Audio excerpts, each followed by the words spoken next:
Dans cette vidéo, on va voir les deux manières pour faire l'encapsulation de style CSS dans Angular. Mais avant de voir ces deux manières, il faut bien comprendre c'est quoi l'encapsulation du CSS. L'encapsulation du CSS dans Angular permet d'isoler les styles d'un composant pour qu'il ne s'applique qu'à son propre template, sans affecter les autres composants. C'est un mécanisme, on peut dire, qui nous empêche la propagation involontaire des styles. Prenons l'exemple qui est devant nous pour mieux comprendre. Ici, dans le composant child, j'ai une balise paragraphe. Je l'ai stylé avec un style appliqué du CSS background color rouge. Et comme j'utilise là l'encapsulation CSS par défaut, on voit bien que le style ou la règle de CSS que j'ai appliqué ne s'applique que au template de composant child et ne s'applique pas par exemple du paragraphe, du balise paragraphe du composant parent. Et c'est bien ça l'effet de l'encapsulation, c'est que les styles restent confinés dans leurs composants et que les règles CSS ne se propagent pas et n'impactent pas les autres styles ou les autres balises dans notre application. Première méthode d'encapsulation dans Angular, c'est les emulated. Angular applique par défaut une encapsulation des styles appelée emulated. Avec la vue encapsulation emulated, Angular simule une encapsulation locale des styles. Il ne change pas votre CSS, mais il modifie le HTML à l'exécution pour que les styles soient scopés. Concrètement, il ajoute un attribut unique sur les balises HTML du composant et ce petit attribut, il sert à lier le style uniquement à ce composant que nous, on veut appliquer le style CSS. Il agit comme une balise d'identification invisible.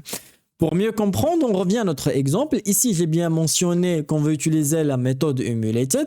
Vous n'êtes pas obligé de l'écrire parce que c'est une méthode qui est appliquée par défaut, mais moi, je l'ai bien mentionné juste pour que ce soit plus lisible pour vous.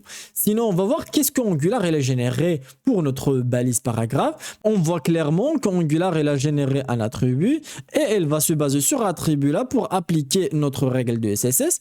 Et là, on est sûr que le style CSS ne sera appliqué que sur les paragraphes qui ont ce attribut-là. Et sûrement, cet attribut-là, tu le trouveras que dans cette balise-là et tu le trouveras pas dans une autre paragraphe de l'application, par exemple celle du parent. Et ce qui garantit l'isolation et l'application de ces règles CSS que sur le composant qu'on veut. Et c'est bien ça, la méthode de emulated. Le dernier point pour l'encapsulation emulated, il faut garder en tête que même si Angular utilise l'encapsulation CSS avec emulated pour protéger les composants de style indésirables, il faut savoir qu'il y a une exception importante. C'est les styles globaux ne sont pas bloqués pour l'encapsulation. Ça veut dire, si je viens dans style.css qui est un fichier global et j'applique par exemple un font style qui est italique par exemple, bien voir que notre deux paragraphes sont impactés par le nouveau style qu'on a ajouté. Et du coup, on peut dire que la manière ou l'approche emulated protège les autres composants de ton propre CSS local, mais elle ne protège pas ton composant des styles définis en global. La deuxième manière pour faire l'encapsulation du CSS en Angular, c'est le Shadow DOM. Déjà, c'est quoi le Shadow DOM? Le Shadow DOM, c'est une technologie native du navigateur qui permet de créer un DOM isolé à l'intérieur d'un composant. On peut le voir, c'est comme si un DOM à l'intérieur de DOM. Mais juste que ce DOM créé à l'intérieur, on peut le considérer comme une boîte noire où on peut mettre du HTML, du CSS sans que l'extérieur puisse toucher et inversement. Cette fois-ci, quand on va utiliser l'encapsulation Shadow DOM en Angular ne simule pas l'encapsulation comme avec le emulated. Il crée un vrai shadow root dans lequel le composant est complètement encapsulé. On va jeter un coup d'œil sur ce que Angular a fait avec notre DOM cette fois-ci. On voit très clairement qu'Angular a créé un shadow root et que le contenu du composant n'est même pas visible dans le DOM principal. Ce qui va donner que notre style va être à 100% isolé et les styles définis dans le composant s'appliquent uniquement à l'intérieur du shadow root.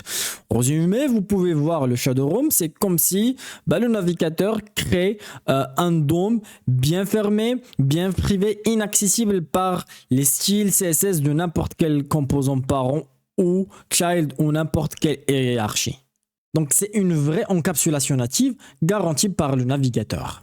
vous devez l'imaginer vraiment comme si le composant devient une boîte noire inaccessible de notre DOM.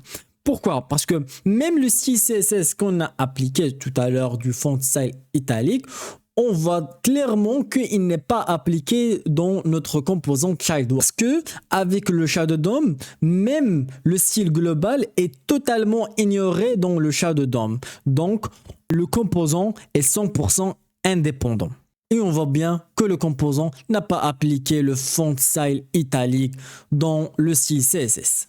Maintenant qu'on a compris comment fonctionne Emulated et Shadow DOM, la vraie question c'est lequel choisir. Emulated, c'est le choix par défaut dans Angular et pour une bonne raison.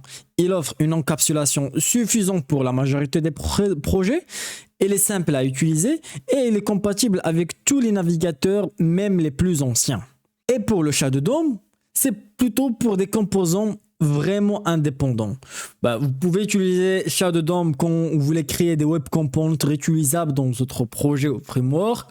Si vous avez besoin d'une isolation stricte des styles, même style global, ou bien vous ciblez uniquement des navigateurs modernes. Parce que parfois, il y a un risque que Shadow DOM ne fonctionne pas dans les anciens navigateurs.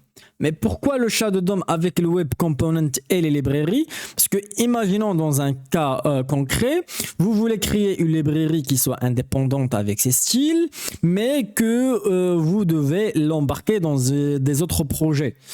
Et ces autres projets, ils contiennent des styles globaux. Et bien sûr, si on travaille avec la version Emulated, il se peut que les styles globaux qu'on a vus, ils impactent par exemple notre librairie ou notre web component. Au contraire, si on applique la version de Shadow, on est sûr et certain que même les styles globaux des autres projets ne vont pas impacter notre librairie ou bien web component. J'espère que cette vidéo va vous aider à comprendre la différence entre Shadow DOM et Emulated pour l'encapsulation. Et à la prochaine.